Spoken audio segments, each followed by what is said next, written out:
இப்ப மக்கள் தொகை அதிகமாக என்ன ஆகும்? அவங்க பயன்படுத்துற பொருட்கள் அதிகமாகும். பயன்படுத்துற பொருட்கள் அதிகமாச்சு அப்படின்னா, பயன்படுத்த பொருட்கள்ல இருந்து வர கழிவுகள் அதிகமாகும்.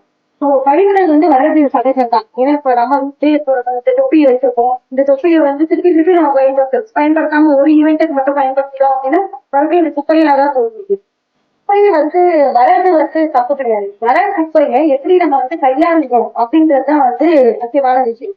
ஏற்கனவே உங்களுக்கு நிறைய வாட்டி உங்களோட கோடையை டெஸ்ட் இருக்கட்டும், இல்லாட்டி உங்க வீட்டுல மியூசியம் உங்க டிஸ்ட்ரிக்ட் கோஆர்டினேட்டர் எல்லாமே சொல்லியிருக்காங்க. நம்ம குப்பையை வாங்கும் போது மக்கும் குப்பை மக்காத குப்பையும் தரம் பிரிச்சு வாங்கணும்.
பயன்படுத்தக்கூடிய பிளாஸ்டிக் பையை பயன்படுத்த மாட்டேன்.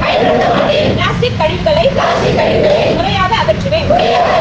நான் குப்பையை கண்ட இடங்களில் கொட்ட மாட்டேன்.